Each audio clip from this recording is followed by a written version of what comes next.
welcome back to Cultural Transformation, the space where we explore timeless truths and how they shape our world today. This is episode 5, and I'm truly excited about today's conversation. We'll be diving into a powerful and thought-provoking theme, the transition of Israel from priestly and prophetic leadership to a monarchy, a shift influenced by surrounding nations. Along the way, we'll examine the dangers of adopting worldly systems, the recurring struggles with injustice, idolatry, and corruption, and why true justice can only come through God's intervention, not just by wearing a religious label. We'll also reflect on the challenge of cultural assimilation and how using our spiritual gifts with purpose is far more important than simply following empty traditions. So, get ready for a conversation that connects history, faith, and personal calling in a very real way. And of course, I'm joined by my good friend and co-host's name. Hey, how are you doing today? Hey everyone, it's great to be here for another episode, and I'm really looking forward to today's discussion. You know, when we look at Israel's story, it's fascinating and sobering. Israel looked around and saw monarchies everywhere powerful, centralized, and seemingly secure. Much like a child longing for the latest trend, their desire was rooted in comparison and cultural pressure. They believed that adopting a king would solve their problems, but in doing so, they overlooked the deeper cost, the risk of replacing God's perfect leadership with human systems that could never truly satisfy. It's a reminder that real security doesn't come from copying the world around us, but from trusting God's design and His ways. That's a powerful analogy, like a child longing for what they see in others. So often, the desire to fit in overshadows the discernment God gives us. How does this dynamic show up in our own lives when we allow the choices of those around us to shape our behavior more than the guidance of the Lord?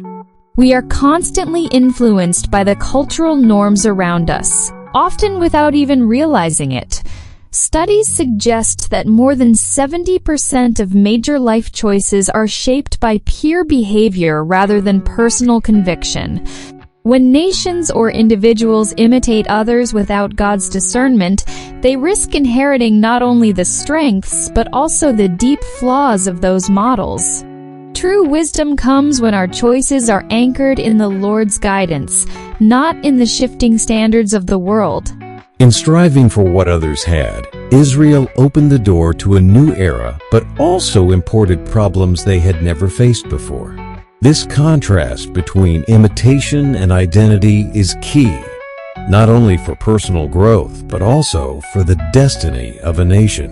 As we move forward, let's explore how anchoring our identity in God, rather than in external trends, can keep us from repeating those same mistakes.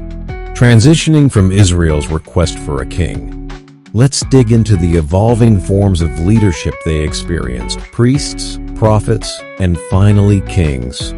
What were the strengths and vulnerabilities of each system?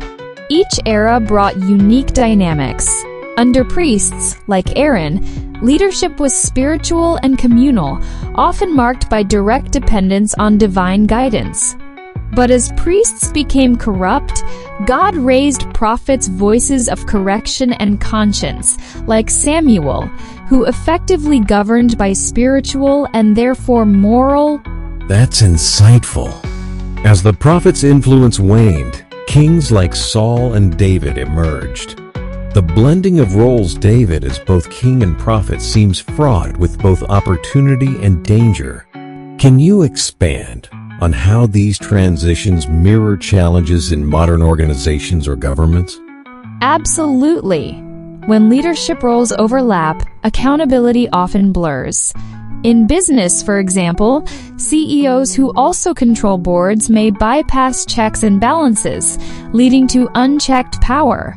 Similarly, Israel's kings, without prophetic oversight, often drifted into tyranny or self-interest, echoing modern political risks. It's a recurring lesson. Structures matter, but so does the willingness to be held accountable. As we'll see next, the heart of governance is less about titles and more about justice and integrity. Building on your point about accountability, let's discuss the heart of effective leadership: justice versus corruption. Scripture and history both show that power often corrupts, even among the chosen. What safeguards can prevent this, and are they still relevant today? Safeguards are crucial.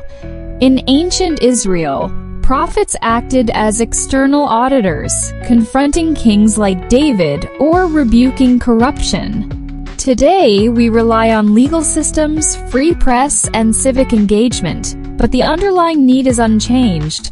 A leader must know they're answerable to a higher standard, not just their own authority. That resonates with the idea that true justice is impossible apart from divine intervention, or at least objective moral grounding. In practical terms, what characteristics should we prioritize in leaders, whether spiritual, political, or personal? Integrity and rectitude are non-negotiable. Research from Harvard's Kennedy School found that nations with higher perceived honesty in leadership consistently outperform economically and socially. Leaders' faith or background is secondary to their commitment to justice and their openness to correction. So, as we approach elections or appoint leaders in any context, our focus shouldn't be on religious affiliation, but on proven character. That's a transformative perspective. Let's now see how these principles can be lived out daily. Now, let's bring these historical insights into personal growth. Many of us, like ancient Israel, unconsciously adopt habits and beliefs just because everyone else does. How can we break free from these inherited cycles and make intentional choices? Self-awareness is key. Just as Israel needed prophets to challenge the status quo, we must cultivate habits of reflection, asking why we do what we do. A Stanford study revealed that people who journal or practice guided reflection are 40% more likely to change negative patterns. That's encouraging. Can you share practical strategies for discerning which cultural practices or beliefs to keep and which to discard? Certainly. Start by identifying the gift boxes in your life: talents, traditions, opportunities, and ask, am I using these purposefully or just imitating others? Seek mentors, embrace learning, and don't fear breaking from the crowd if it means living authentically. Great advice.